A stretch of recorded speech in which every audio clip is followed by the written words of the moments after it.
Et j'ai dit, ce n'est pas cela parler à quelqu'un. Amen, amen. Amen. Frère Brema, comment vous tapez sur un botte? Sali, Sir Branham. Meda, maintenant ni nos ongles c'est le botte. Oh, bon, son a zong c'est botte yo eba. Oh, bon, na yo quitté.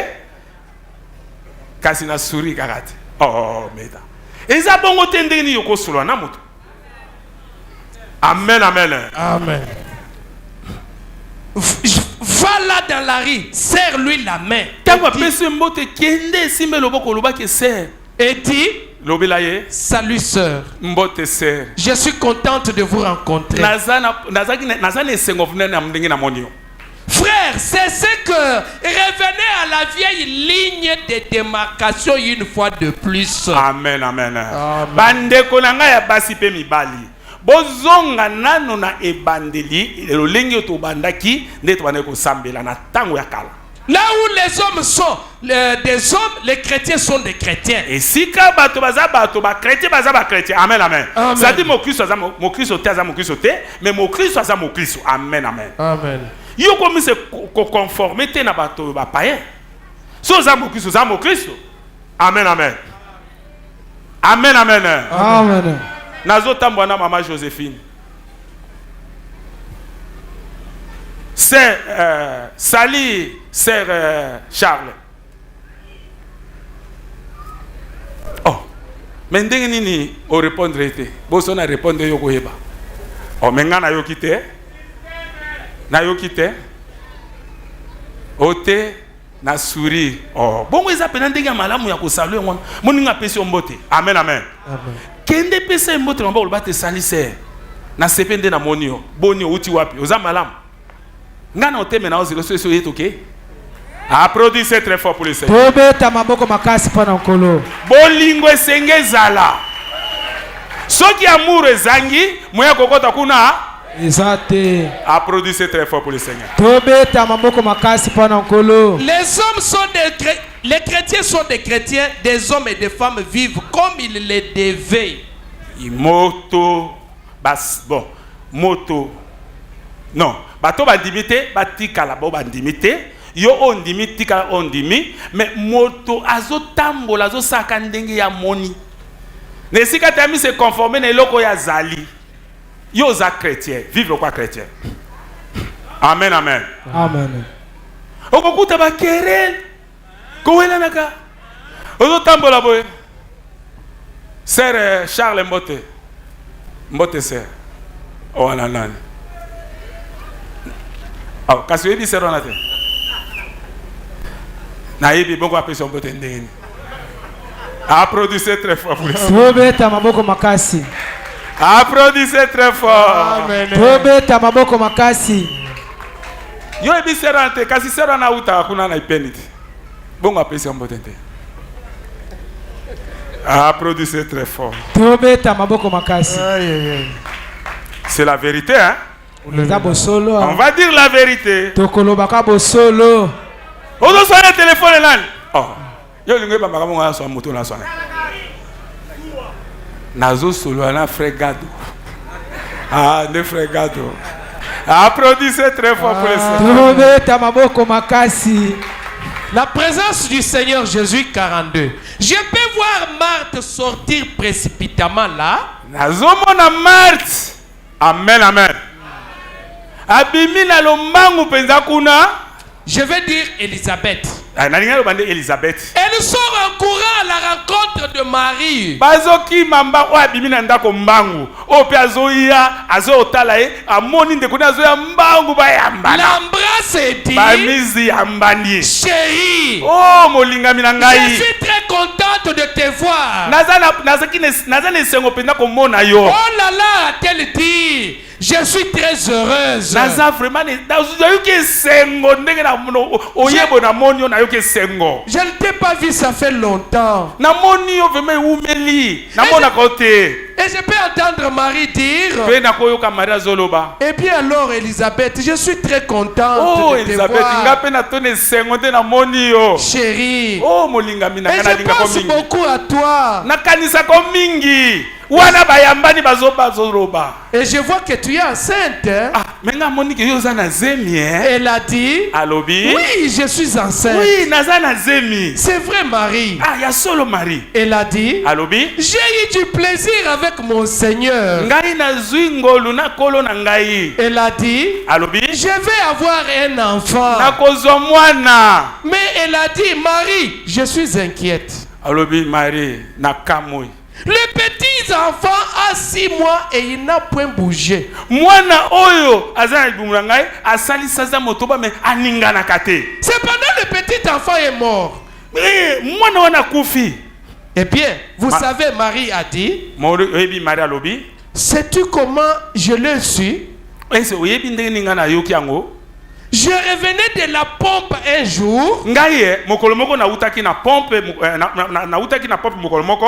Là-bas, Kuna. j'ai rencontré l'archange Gabriel. Nakutani na ange Gabriel. Le même qui avait rencontré ton mari. Kaka ange akutanaki na Marie no zemo yo zwi. Ange apesaki message. Oya akutanaki na Marie na mobali na yo. Kaka ye wana nga na kute neto na uti kotoka mai. Et il m'a dit que j'allais avoir un enfant. Pe ayebisi nga ke nga na kozwa mwana. Sans avoir connu un homme. Kozanga kokutana na mobali. Et elle a dit que je lui donnerai le nom de Jésus. Pe mwanza ngo alobi na pesa ekombo na mwana na pesa ekombo na Yesu.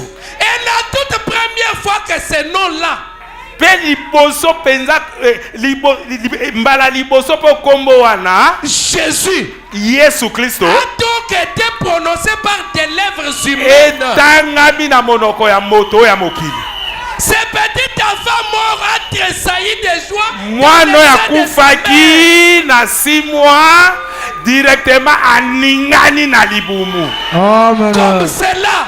Aningani boya dingani. Il a alors reçu le baptême du Azui Saint-Esprit. libatisa molimo mosanto. Amen. Applaudissez très fort pour lui. Amen, amen. Amen. Mon frère, ma sœur, yo kutani na nzambe oyo na l'ange. Yo po kute na l'ange oyo. Soki bo kutani bozane sengo boyambani oza malade okubika. Amen, amen. Oza malade obotaka te okozwa zemi. Esengo yo kute na l'ange. Yepa kute na l'ange. Bosa mesika moko. Oya ke kotala monde kona. Bo kutani. Bo yambani ne sengo. Esengo directement. L'ange a kosala quelque chose. Moko na bino azaki na problème a cause solution. C'est quoi ça? L'amour.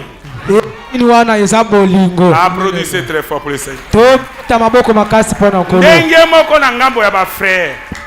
Tango boyambani na bandeko, boyambani bozo. Oh mon frère, ça fait longtemps. Na mona kote ngana na posa na mona otuka na sepeli vraiment. Oh vraiment, na église natale kozaki te. Merci Seigneur, gloire à Dieu. Nazaki maladie na bigi mbala moko. Applaudissez très fort pour le Seigneur. Il faut avoir l'amour pour entrer dans la 6e dimension. Amen, amen. Amen. C'est la vérité. Merci Seigneur. Tu es merveilleux.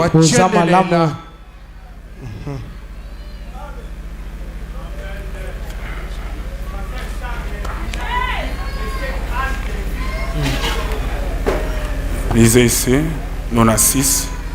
Lisez rapidement. Mais pendant que vous êtes ici, êtes-vous convaincu? Est-ce que yo penza? Amen, amen. Pourquoi zang amour, moi quand dans la 6e dimension, des questions paroles de Jésus autour. Est-ce que vraiment ndenge yo zawana? Ondimi sami penza? Êtes-vous pas réellement passé de la mort à la vie? Est-ce que yo olongo na misala ya mokili, okomi na misala ya bomoi? Est-ce que votre nom a vraiment été, je vais dire, est-ce qu'on s'en souvient réellement? Est-ce que dans tout na yo ozwi musatu kombo na ye komami na buku na bomo na mwana pate. Est-ce que nzambe ayebi yo na kombo na kombo no kuna na livre na ye? Est-ce qu'il est dans le livre de Dieu aujourd'hui? Est-ce que kombo no na livre na nzambe lelo? Êtes-vous en paix avec Dieu? Est-ce que yo ndenge ozawana oza pe na problème te na nzambe?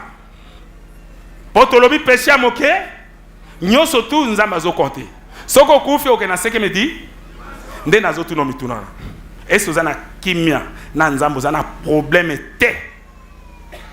Et tout le monde et toutes ces autres choses sont-elles passées? Et toutes choses sont-elles nouvelles? Est-ce que biloko nyoso tu ya mokili, vi nyoso tu ya mabe, osala kango sote leka? Est-ce que oyo oza siko ezaka bomo na nzambe penza ya malamu vi na yo ezabo mona ye? Y a-t-il quelque chose de réel? Est-ce qu'il y a kati na vino ya bokristo ezana eloko moko ya solo ndenge ozo mimonisa a ndenge ozo ya na église ndenge ozo lata bien omi se conformer na basuki na yo? Est-ce que bokristo no eza penda solo de royal? Est-ce eza penda solo de riche? Est-ce que yo zui bozui oya likolo de fraternel? Est-ce yo zui bozui oyo ya bolingo na bandeko de pieux dans votre cœur que vous savez que le monde ne peut pas vous donner? Est-ce que yo zui eloko moko na kati na mutema na yo ozo ebake onga zo mokile ko pesa ngango te? Est-ce ozalango? Est-ce que vous aimez tellement les pécheurs que lorsque vous parlez avec eux vous devenez juste l'un d'eux? Est-ce que yo olinga kabasumbuki ketango yo solo na bango ozomona pena ke omi komisi lokwa moko na bango ke osunga bango pepe babika?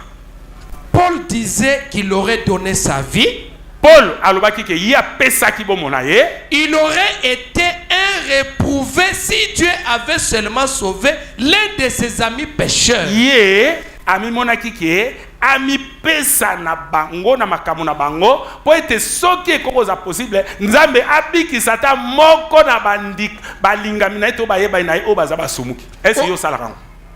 Autrement dit, na lulengi monsieur lobi son peuple, les juifs qui étaient contre lui. Donc ba peuple juif o bazaki contre, c'est-à-dire peuple oyo ba congolais o baza contre yo. Est-ce omi pesa kana bango? Est-ce o sala ka ke bango pe bayeba nzambe babika? Est-ce bolingwa to so na bango omona ke ko moko na bango ke na nzela na yo omi pesi ke bango pe bayeba nzambe oyo babika? C'est ça l'amour. Est-ce là la sorte de religion que vous avez ce matin, mon ami? Nazo tuna yo religion oyo za nango na tongo ya lelo eza o ngazo lo balanga malamu to na ndenga hypocrisie. Si ce n'est pas le cas, soki ezate na lolenga malamu, il y a une fontaine. Tala lizibeza a. Elle est remplie de sang. Et tondi na makila ke soko ko sa confession na yo ko bonga motema ko se repentir nzambe akolimbisa yo.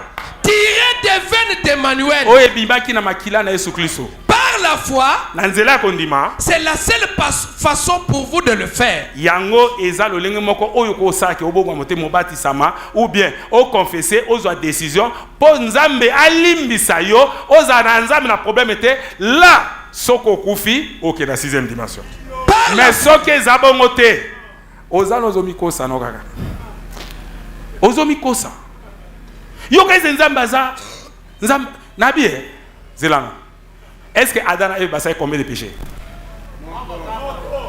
Ya muke. Ezaki ya munene baboma moto. Po balobi ke péché ya munene ndo boma moto. Ya muke on a te wana eza pomite. Mais nzambe alanda kyango. Amen amen. Amen amen. Est-ce que vous en avez nzambe? Vous avez un problème na bato. Oh solo na bangote. Est-ce que bongisi? Tant que tu ma 5e dimension. Est-ce que problème na yo na mwasi no bongisi yango? Est-ce que problème na famille o bongisi? Est-ce que makambo amike yo na ba sœur na ba frère orange yango? Est-ce que ndengo zaona ki christianisme na yo eza pena correct na biso nzambe? Applaudissez très fort. Par la foi, les pécheurs plongent leurs âmes directement dans ces flots. Amen amen. Pour te soko za mosumuki, soko kufi, amena yo ekokita mbamoko na 5e na lieu de tourment. C'est l'œuvre de Dieu. Amen amen. C'est l'œuvre de Dieu. Qu'arrive-t-il? Vous perdez toutes ces tâches de votre culpabilité. Amen, amen. Ce qui est au confessé, aux 8 décisions, au bongisi nyonso, Seigneur akolimbisa yo, wana akomona yo atana libunga moko te, c'est-à-dire okomi malamu ki chrétienité na yo, et komi pire propre na miso nzambe.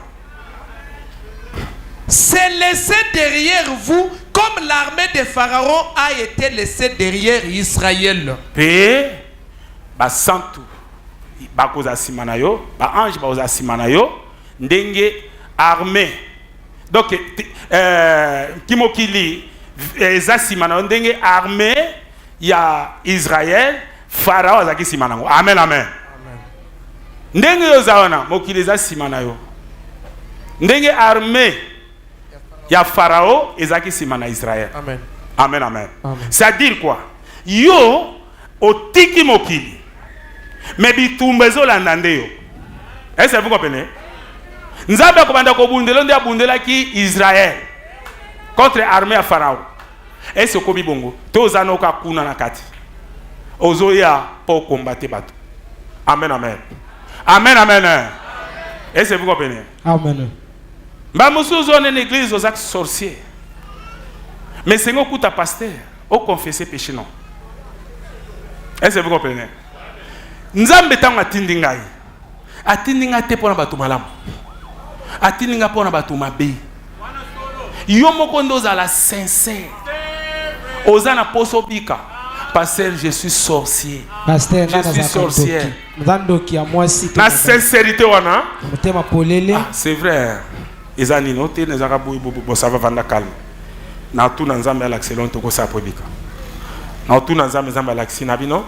Nzambe bi to zwaka mai na verre. To tie loko bo to tia na bonde na peso mais l'esprit longo.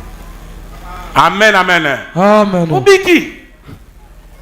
Mais yo yewana ovandi ozaka ko combattre. Ozo combattre. Amen amen. Tango moko nzambe alaxaki nga église. A lui tala église oyo na pesi yo po o conduire. Tant na baluki Natali bino nyonso. Olati bilamba peme. Batomi sato ne bazaki ba sorcier. Na yebi pe bango. Amen amen. Après na benga bango. To soana bango ndako. Tala nzamba yebisinga ye. Amoni singa ki oza sorcier boye tout na moni singos. Abi pasteur c'est ça pina vrai. Na be za vrai. Amen amen. Na be za vrai. Est-ce yo yebite? O yebite. Yo moko ndoza no yebite. Olingo za nga sambla. Amen amen. Mosu na yebise na ibo sava. Kende kasi obondela nzamba alakso bongoya. Ngabo tunatindo yebisa kino musai na yo atindi ngai. Na bondela ola sanga sona za ndoki ndenge ya lobi. Akeda pe. Et ça to ba déjourailler. Aïe passer makamolo ba keza solo. Tana moni boue bonabi. Oyo kasenga koso. Est-ce que vous comprenez? Amen. Il faut être sincère. Zala motema sembo. Seigneur aïe ko kufela bandoki, ba magicien, ba ndumba, ba escroc, ba criminel. Est-ce que vous comprenez? Amen. Aïe ti pona ba tumala muté. Si ko tanga tindi biso pona ni. Soki bino tu bozaki ba sema la munzamba ko tinda ngate. Na yo tani. Applaudissez très fort pour le Seigneur. Tobeta maboko makasi pona nkolo. Yango na patience na ye ezake oteyama oya komi se repentir pour soko kufi oke na lieu de tourment te. Applaudissez très fort pour le Seigneur. Tobeta maboko makasi pona nkolo. Est-ce que vous comprenez? Amen. C'est la vérité. Isa solo. Merci Seigneur Jésus. Matondi nkolo.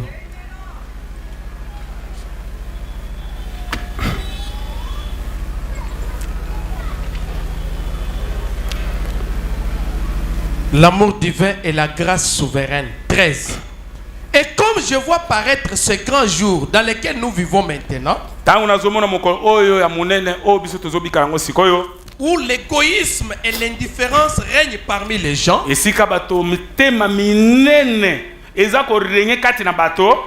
tribus des hommes de la terre, cela me chagrine. Et j'aurais une conception contraire à ce sujet. S'il n'avait pas déjà annoncé, ces jours seraient là. Soki elobama kite na basakoto pe na ba prophétie que na mikona suka ekozala boy bato bakozala égoïsme bato bakolingana kaka bango na bango bato bakoza ba criminel soki elobama ki bongo te bezo ndenge na komona boy zo ngesanga somo. Ces jours où les gens s'opposeraient les uns aux autres. Eza mokolo oyo nzamba lakisaki déjà kala que bato bakomi telemela na moko pa musu oyo alinga kote oyo alinga kote bazomi telemelaka ba discussion ba makamyo surtout est-ce que biloko wana ndeko na moi sipe mbali oyebi ke soko kufi grâce à namba pesio po bongo motema soko kufi nango okena lieu de tourment et les choses qui arrivent pe makambo zoya et l'amour serait une chose rare en ces jours. Pe bolingo ekozalika moko ekozala te na tango bisoza ekozala moke ezara po monango. Eh bien, Madame, vous rendez-vous compte que tel que vous êtes une personne, vous n'êtes pas entièrement cher. Amen, amen. Comment koyeba ndenge ozaona? Oza moto. Kasi eza teke yo zakaka musuni. Tu as aussi un âme. Une âme. Vous appelez na molimo. Que soko kufi nzoto ekotika na mabele, mais âme na yo. Soko kufi na ndenge mabele. OK na séjour de mort. Na lieu de tourment. Est-ce que vous comprenez? Amen. Vous êtes esprit et chair. Oza na nzoto oza pe esprit. Mais non seulement cela, mais Jésus a dit que la Bible dit que nous sommes des dieux à miniature. Amen, amen.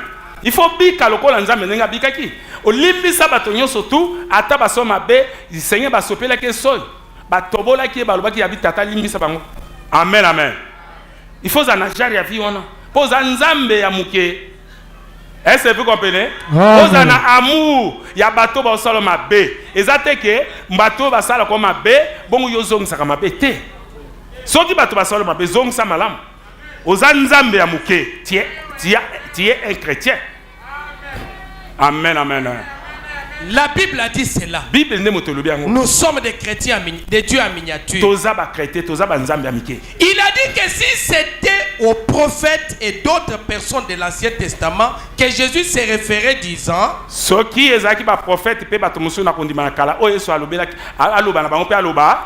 il est écrit dans votre loi que vous êtes des dieux. Et s'il les a appelés des dieux, ceux à qui la parole de Dieu vient,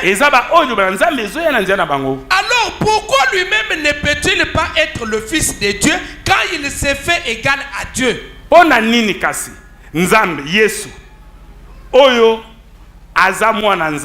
Mais aza kokoma kozana lolendo te kyalbano ngala za mwana nzambe motoboka kokona ngaza te naza mwana nzambe na leki bino nyonso tu.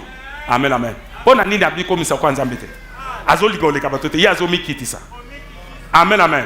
Siko lolendo ozaka nango wana lolendo ozaka nango utango wapi ngana sambelaka ata soki lolobi na kotia bible siko to bundi na yote na kotia bible na se.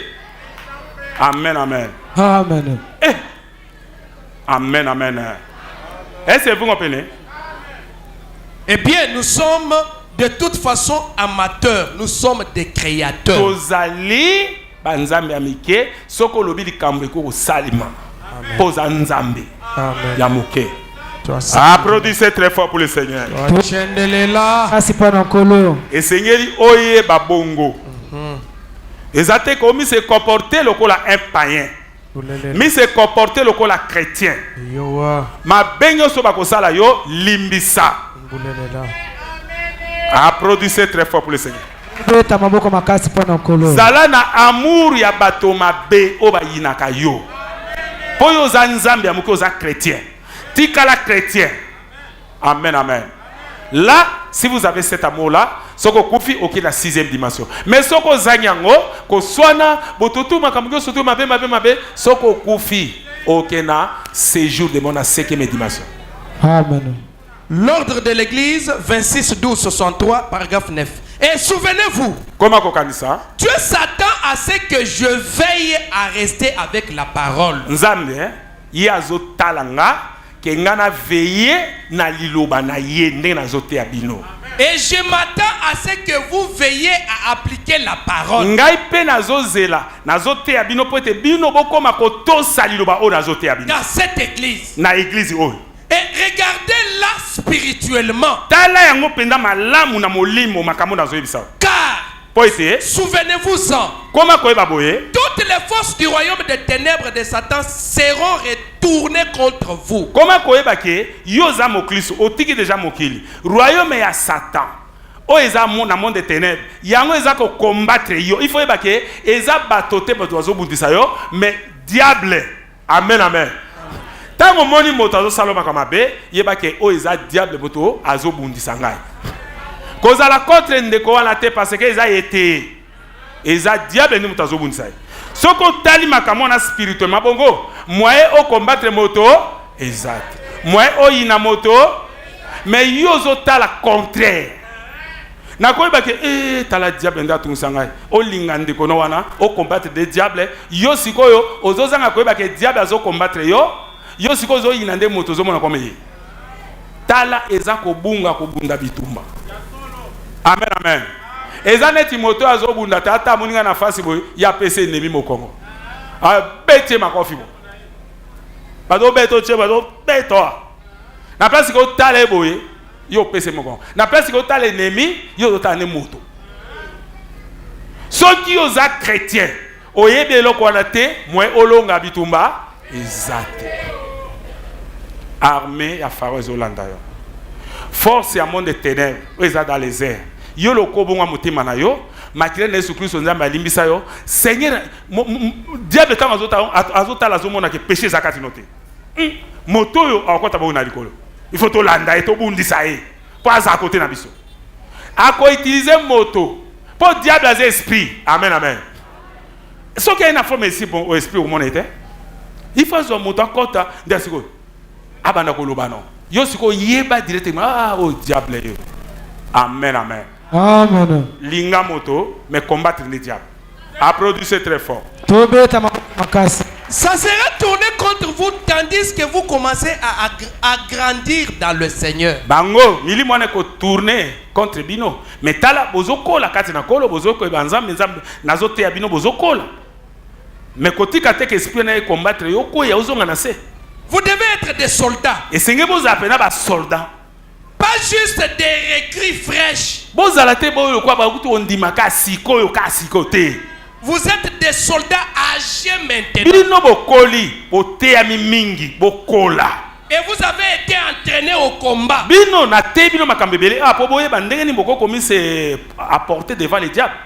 Et Satan viendra parmi vous et vous poussera.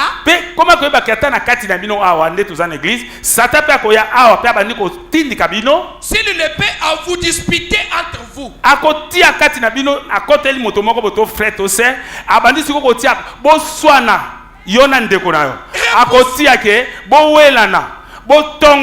Amen, amen. Amen. Repoussez-les tout de suite. Yo, longola diable mosika. Vous êtes des frères. Et lui, il est l'ennemi. Nous sommes ici pour tenir le flambeau. En ce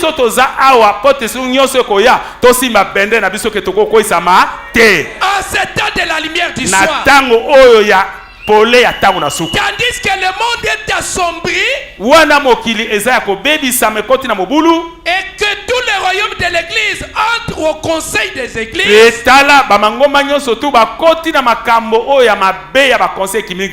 Et très bientôt, il faut essayer de clouer un écriteau à cette porte ici. Place l'église to kosambela bako kanga yango il faut écrire fermé bako tia clé abakomi e kangami Et alors, nous devons nous rencontrer ailleurs. Parce qu'ils fermeront certainement ces églises un de ces jours. Applaudissez très fort pour le Seigneur. Il faut évoluer au Kende Liboso. Pourtant, on a l'église qui a commis passe. Tout le monde a dit que na pembeni. Si on a ceux qui ont sagagi la parole de Dieu, eux sont na o ko mama kasi sur ndengene. O ko ebandinga munandeni. O ko sakana parole de Dieu. Mitia vino na molongo. Ozwa Saint-Esprit. Amen, amen. Oh, natango wana liwoso ke okeno na 6e dimension. Mais te okufa oke na 5e dimension na place ya passe. Wana yoka ki lobana nzambe pe ta mola ovandi a oyoki parole de Dieu. Pe même olinga okufa na accident nzambe abikisa yo. Olinga okufa na maladie moko to na mvutima ya famille mais ndengo koma a nzambe alongola ngo ti lelo za protéger sécurisé par l'ange du Seigneur. Okoko mona ngo pamba te puisque soko mona ngo pamba zo lekisa tango no pamba mokili lelo lobi okokufa o se retrouver na 5e dimension et bisanga sikoyo eloko dini ya malamu yo sera mokili. Amen, amen. Applaudissez très fort. Ils fermeront certainement ces églises un de ces jours si nous ne prenons pas la marque de la bête. Bakokanga église na moko na mamikolo potoko boya kozwa elembo na nyama. Amen, amen. Amen. Applaudissez très fort pour le Seigneur. C'est la vérité. Merci Seigneur Jésus.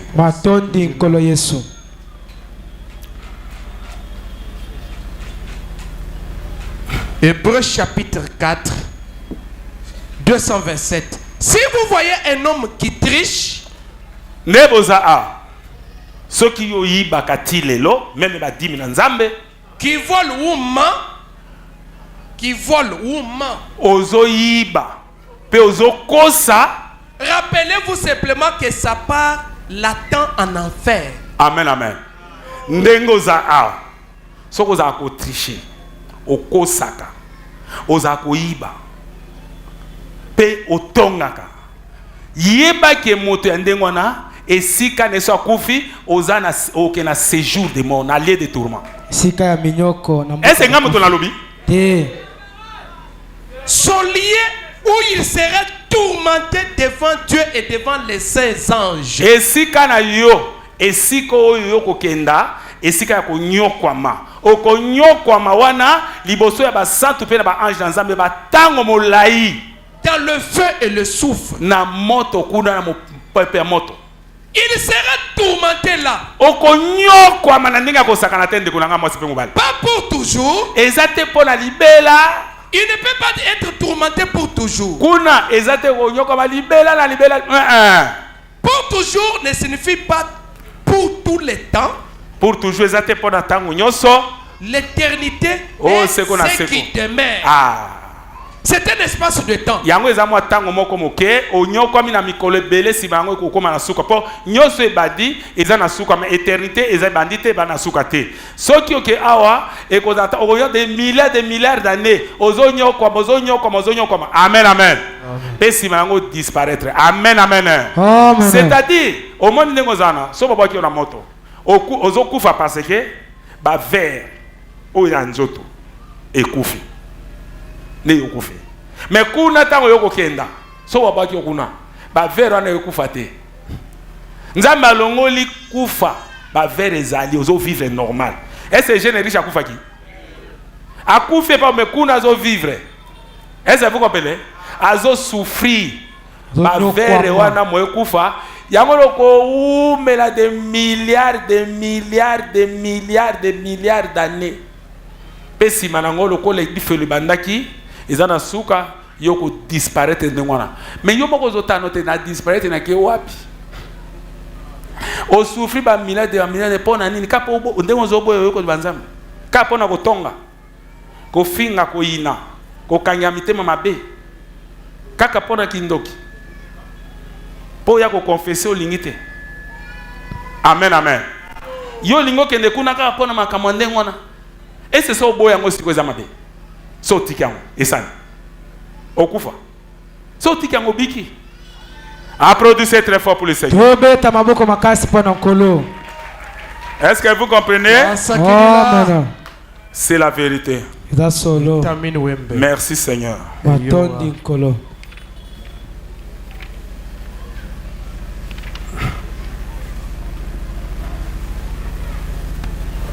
Les choses qui doivent arriver 54.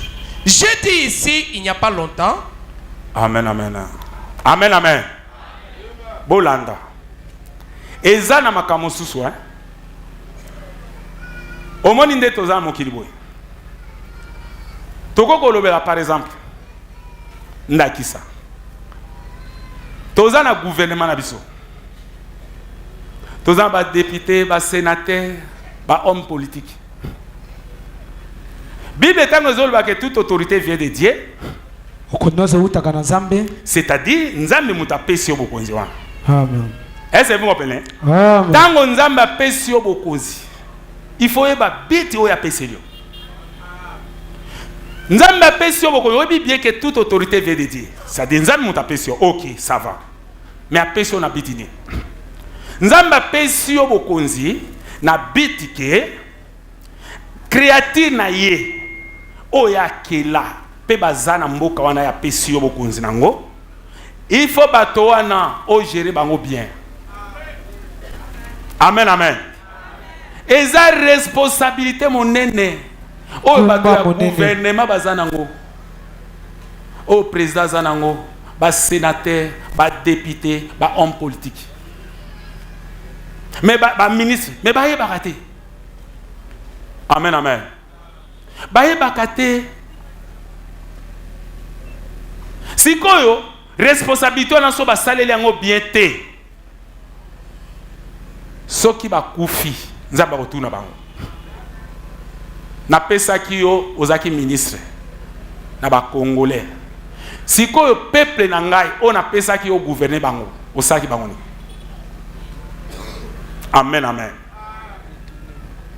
Mais komona ndé bazala makamwa ba kipakate mais bayebi ka toute autorité vient de Dieu. OK. Mais vient de Dieu pour quel but que Dieu vous a donné cette autorité? Et où tu pas dans Nzambe pona tina nini nzamba peso bokonzi. Omoni ke bazo compter charge na bango te. Bazo compter mbongo ata bato bazo kufa etali bango te. Ya zo compter azo mbongo ebele. Ba komba ba jeune riche. Oko sana mbongo na nini? Soko kufi. Nana yebisi yoke yoko sa ina neko sisa. Responsabilité dans ma pension. Soki mota kufi ndengo wana. Place na bango. Ezana séjour de mort. Place générale. Boka ya bakufi. Amen, amen. Amen. Tango bazo wela na tango bazo sa propagande. Bati ba candidature. Oui. Bako wela na po bazo boko, c'est normal. Peuple papa oya bimi abimi. Oya bimi wana. Ezo senga sikoyo ba mususu nyoso tu ba soutenir ye. Bazala simana ye. Est-ce que vous comprenez? Amen. Oh ye motazui. Mais au comment on a responsabilité? Pe ba propagande ba sali candidature na bango atie moko azui pote baza l'ensemble. C'est le quoi yazui surtout soutenir. Opposition exacte que pour combattre moto. Tala omoni bato batangi mingi. Ko tanga na bango mingi et la sake ba comme sika na nzambe. Ko tanga mingi eza kozama elete. Ko tanga mingi poza omoni biti na zo ebisa mele loko moko. Amen, amen. Oyebi pourquoi bango basaka mabe? Ta batangi mingi bakona mayele bele. Siko mayele wana esangani na malisi. Sangani na mayele ya mabe. Mayele nyoso tout ce sangani na mayele mabe. Mayele wana ekomi mabe. Okomona po asali kama malamu. Asa kama mabe. Aluka ka terrain na ye. A combattre azali boso. Neti par exemple, neto saki ba élection, président Zui. Qui c'est qui dit? Président Nabisoti. Amen, amen. Il y a Zui. Et senge siko bo nyonso tu bazawana. Lokola zo kenda bien pona kolongola mboka. Na mabe o mboka umeli na yango. Et senge siko bango baza ba opposition ba pesa ende mayele. Opposition ça veut dire ba talibo te awa o sa bien te. To moni ko sa na ndenge amour. Ndenga bolingo. Bo ba yebi ke ye motazui mboka za biso. Il faut te soutenir. Tout racima ngape no se fona zoa bango pe ba soutenir. Mais comment on a moni ngazo kenda bien bango sikoyo bazo luka ba kwesa ba luka ba boma bazo luka ba kombataka na ba façon nyoso tu na se pembeni nyoso tu po ba bebisa. Amen, amen. Amen. Tala mayele ya classe. Et sangani na malisi. Puis c'est serpent na Eden azaki très risé. Na mayele ya mabe mingi. Satan zana mayele mingi. Au moins on a sali ba avion, ba pare ozo ba télévision. Et ça mayele. Mais mayele wana et sangani na rizi. Mayele mabe, mayele ane baby. Et comme ko boma. Est-ce que vous comprenez? Amen. Mais ce qui bazaki na bomoko. Moninga zo kenda bien. To moni tozaki boy na esclavagisme na ba étranger. Mais il y a zolongo la biso, alongo la longo makambo tout, remet bango tout. Il faut te soutenir et pombo comme ça tellement. Ndé gouvernement n'engé kenda bien. Mais n'engé ça nzambe ndé motazo sala. Amen, amen. Amen. Ça c'est là. Et l'homme comme acheté parce que bato ya mayele na bango beba, mayele na bango moyen ba sala loko malamu ezate. Ezate. Par na bango. Soki ba kufi responsabilité na mapesi bango. Yeba ke ba okera 5e dimension. Etando ya mitano. Amen, amen. Amen. Ozomona te ke ne bazana basambela kana ba église nzamba zate. Awa ya okota point. Est-ce que moto akoka ni azali? Vraiment. Mais bato baza baleki ye. C'est vrai. Baleki boleki ba musika. Amen, amen. Yo was. Ba mpesika mokili ba mbongo ba bona botula koma okozwa mo mbongo belé okufi nyoso te tikali. Siko oke wapi? Responsabilité kasinza mapesa kyo. O sali nango nini? Soki bakufi na lolenge ya mabe wana yeba ke bako sambisa ma par na bango bakokende na séjour de mort. Boka ya kufa. Applaudissez très fort pour le Seigneur Jésus. Tobeta maboko makasi pa na kolo. Lisez. J'ai dit ici il n'y a pas longtemps en prêchant au sujet de la transformation de la parole de Dieu. Na te awa tango moko kala mingi te pona ko bongo la lubala nzambe nde ba bongo liango. Qu'il y a le mal dans ce corps. Et que toute cette civilisation moderne dans laquelle nous vivons est du diable. Civilisation. Vous ne croyez pas à ça? La Bible le dit. Ce monde, chaque gouvernement, on aimerait mieux ne pas croire ça. Mais la Bible le dit clairement que chaque gouvernement, chaque